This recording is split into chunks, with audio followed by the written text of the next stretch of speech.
কয়েকদিন থেকে যেটা অনুমান করা যাচ্ছিল সেটাই ঘটল।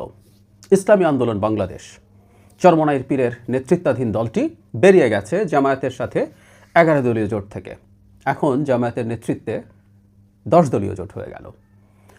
ইনফ্যাক্ট গত কিছুদিন থেকে যে ঘটনা ঘটছিল তাতে এটা মনেই হচ্ছিল আরেকটা দল বেরিয়ে যেতে পারে, এই প্রবাবিলিটি খানিকটা দেখা গিয়েছিল। সেটা হচ্ছে বাংলাদেশ খেলাফত মজলিস, যারা মামুনুল হকের নেতৃত্বাধীন, সেটা থেকে গেছে এখন পর্যন্ত। কিন্তু ইসলামী আন্দোলন বাংলাদেশ বেরিয়ে গেল। এটার ইম্প্যাক্ট কী হবে এই জোটের ওপরে, নির্বাচনের উপরে, বিএনপির ওপরে কী হবে, এইসব নিয়ে একটু কথা বলতে চাই। আগে অন্তত এই জোটে বিশেষ করে জামায়াতে ইসলামীর জন্য ব্যাপারটা কেমন হলো সেটা একটু বোঝা দরকার।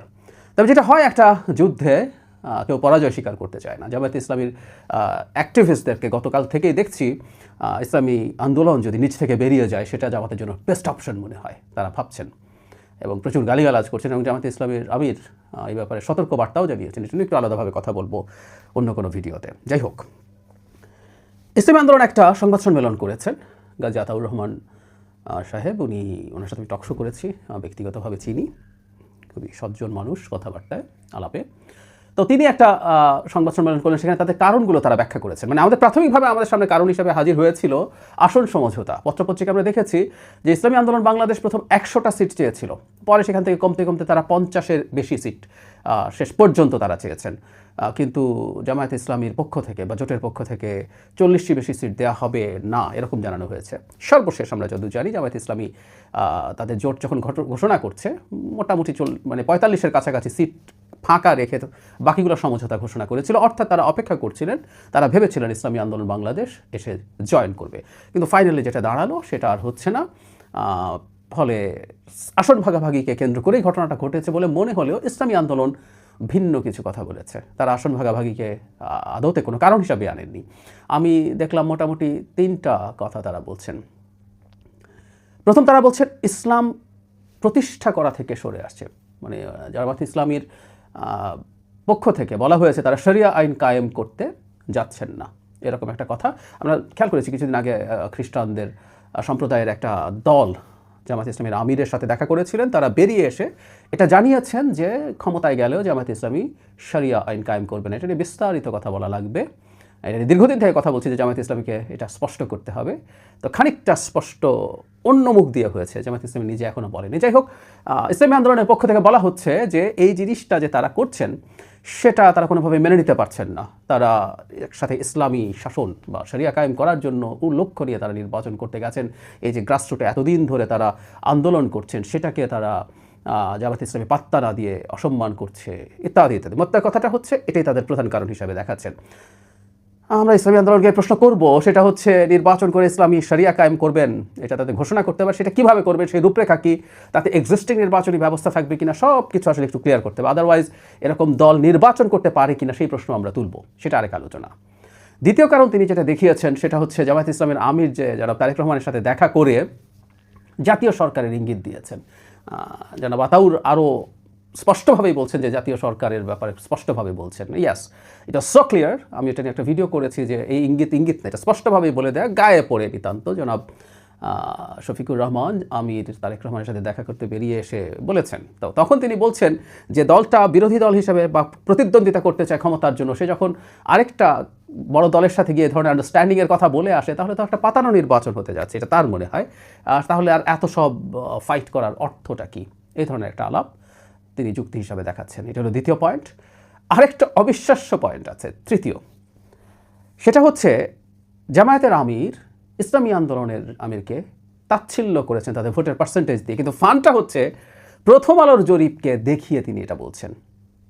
জনাব আতাউর রহমান যেটা বলছেন আর কি, যেখানে প্রথম আলো নিজে কোনো জরিপ করেনি, সে কতগুলো জরিপ করিয়েছিল। তো ওখানে জামাতের 30%-এর বেশি মানুষ জামাতকে ভোট দিতে চায়, আর ইসলামী আন্দোলন 0.1% ভোট পাবে এরকম দেখিয়ে, মানে ব্যাকফুটে নিয়ে নেগোশিয়েট করে তাকে কম সিট দেওয়ার আলোচনা শুরু করেছেন। ব্যাপারটা এরকম বিষয় তুলে ধরতে চেয়েছেন।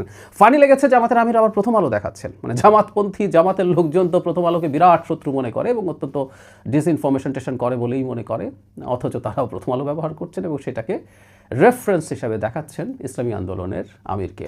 যাই হোক, এই 3টা কারণকে তারা দেখিয়েছেন। তৃতীয়টা ভয়ঙ্কর ইনসাল্টিং ইন এনি কনসিডারেশন। যদি আমি আরেকটা ফর্মুলা দিয়েছিলাম, জামাতিদের একটা প্রতিষ্ঠান আছে, তাদের আরও কয়েকটা প্রতিষ্ঠান মিলে একটা জরিপ করেছিল, সেটার ভিত্তিতে হতে পারত। যাই হোক, এবার মূল কথাটায় আসি। সেটা হচ্ছে ইম্প্যাক্ট কী হবে। জামাতের লোকজন খুব খুশি খুশি ভাব দেখাচ্ছেন। মানে গত দিন যখন আসন সমঝোতা হলো, জামাত তো 200-র নিচে সিটে তার প্রার্থিতা ঘোষণা করেছে। ভাবখানা এরকম যে ইসলামী আন্দোলনকে এতগুলো সিট বা অন্যান্য দলকে এই সিটগুলো ছেড়ে দেওয়াতে জামাতের জোট একটুর জন্য সম্ভবত 2/3 মেজরিটি মিস করে ফেলবে। মানে তাদের অনেকেরই এতটাই দুঃখ লাগছে, কারণ ইসলামী আন্দোলনের তারা বৃহৎ স্বার্থে হয়তো সিট ছাড়ছে, কিন্তু তেমন কেউ জিতে নাও আসতে পারে। জামাতের তারা সবাই জিতে যাবে, 179-র মধ্যে অনেক জিতে যাবে প্রায় সবাই। আর একটু হলে তারা, যদি তাদের ক্যান্ডিডেট বেশি হতো জামাতে, তাহলে 2/3 মেজরিটি পেয়ে যেত কিনা, এই ধরনের একটা মাতম দেখছিলাম। এবং অনেকে লিখেছেন, আমি তাদের অ্যাক্টিভিস্টদের অনেকে স্ট্যাটাস দেখেছি যে জামাতে জোট ভাঙার ঝুঁকি নিল না, কিন্তু ইসলামী আন্দোলন যদি নিচ থেকে বেরিয়ে যায় সেটা তাদের জন্য ভালো হবে। মানে তারা এটাকে বিজয় হিসাবে দেখানোর চেষ্টা করছেন। এবং হুইচ ইজ ভেরি ফানি যে ইসলামী আন্দোলন কত খারাপ, তারা শেখ হাসিনার সময় কত সমর্থন করেছে শেখ হাসিনাকে, কত তারা ভারতের লোক, এই আলাপগুলো এখন আবার প্রচুর আসছে। আমরা, এটা ফ্যাক্ট, ইসলামী আন্দোলনের সর্বোচ্চ নেতাদের শেখ হাসিনা এবং আওয়ামী লীগকে তোষণকারী অনেক মন্তব্য পাওয়া যায়, তারা সেগুলো ব্যবহার করার চেষ্টা করছেন, অথচ এতদিন কিন্তু তারা ভালোই ছিলেন। যাই হোক, এটা তাদের বক্তব্য, কিন্তু আসলে কি হবে। আমরা এই জোটটা যখন তৈরি হচ্ছিল তখন ইসলামী আন্দোলনের একটা কনসেপ্ট, যে সব ইসলামী ভাবাদর্শের ভোট এক বাক্সে, এটা পরীক্ষিত না। আসলে এটা ফল কী হবে। অ্যাপারেন্টলি মনে হতে পারে যে সব ইসলামী দল যখন একত্র হয় তখন একটা সিনার্জিস্টিক এফেক্ট হতে পারে। আমি আগেও একদিন বলেছি, সিনার্জিজম মানে হচ্ছে, আপনারা অনেকেই জানেন, যারা জানেন না তাদের উদ্দেশ্যে, যে কখনো কখনো 2 যোগ করলে 4-এর চেয়ে বেশি হতে পারে। ডিজায়ার যে ইম্প্যাক্ট দুটো হয় তার চেয়ে বেশি হয়ে যেতে পারে, 5 হতে পারে, 6 হতে পারে। ফলে সব ইসলামী দল যখন একই বাক্সে ভোট দেওয়ার অ্যাপিল করবে, সবাই যখন নিজেদের মধ্যে সলিডারিটি দেখাবে, তখন সেটার একটা ইম্প্যাক্ট পড়তে পারে বলে ধারণা করা হচ্ছিল। আবার বলছি এটা ধারণা, কারণ এটা টেস্টেড না। এটা একত্র হলে আমরা বুঝতে পারতাম আসলে কি হয়। কেন বলছি এটা হবেই গ্যারান্টি দেওয়া যায় না, তার কারণ হলো এই যে ইসলামের বিভিন্ন ডিফারেন্ট স্কুল অফ থটস আছে, এবং আবহমান কাল থেকে এই দলগুলো পরস্পরের বিরুদ্ধে, কওমিরা জামাতের বিরুদ্ধে, জামাত কওমিদের বিরুদ্ধে, তারপরে এই যে ইসলামী আন্দোলন এক ধরনের পীরপন্থী, যেখানে পীররা আছেন, তাদের সাথে জামাতের সংঘাত, জামাতের সাথে তাদের সংঘাত, এটা গ্রাসরুটে তারা ক্রমাগত বলে এসছেন। এখন হঠাৎ করে যদি বলেন যে ধরলাম ইসলামী আন্দোলন, যাদের অত্যন্ত কঠোর মন্তব্য আছে জামাতের বিরুদ্ধে, তারা যদি বলেন তোমরা ঢালাওভাবে এবার জামাতকে ভোট দাও, তার সমর্থকরা এটা কতটুকু ফলো করবেন, এটা প্রশ্নবিদ্ধ হওয়ার মতোই ব্যাপার। যাই হোক, এই যে ন্যারেটিভটা ছিল, এই ন্যারেটিভটা ভেঙে পড়লো, ফলে এই সিনার্জিজম বা ভোট পাওয়ার প্রবণতা কমতে পারে, এতে কোনো সন্দেহ নেই। আর বড় বিপদে জামাত যেটা পড়বে সেটা হচ্ছে, ইসলামী আন্দোলন মাঠে এই যে জামাত ইসলাম শব্দটা ব্যবহার করে, কিন্তু সে শরিয়া আইন থেকে সরে গিয়ে শুধুমাত্র ক্ষমতায় যাওয়ার জন্য এখান থেকে সরে এসছে। ইনফ্যাক্ট জনাব আতাউর রহমান এটাই বলেছেন যে ক্ষমতায় যাওয়ার জন্যই করছেন। এটা যদি ক্রমাগত ক্যাম্পেইন করে ইসলামী আন্দোলন বাংলাদেশ, তাদের একটা নেটওয়ার্ক আছে, তাদের প্রচুর মুরিদ আছেন, তাতে তারা কতটুকু জিতবেন বড় ব্যাপার না, জামাতের ভণ্ডামি বেরিয়ে পড়বে অনেক বেশি করে। এটা জামাতের জন্য বড় বিপদের কারণ হতে পারে। এবং এটা কে করছে? আরেকটা ইসলামপন্থী দল, সেই যে দলটা তার সাথে এতদিন ধরে থাকার চেষ্টা করেছিল জোটে। এটা জামাতের জন্য সবচেয়ে বড়, মানে ভোটের চাইতেও এটা বড় ডিজাস্টার তৈরি করার সম্ভাবনা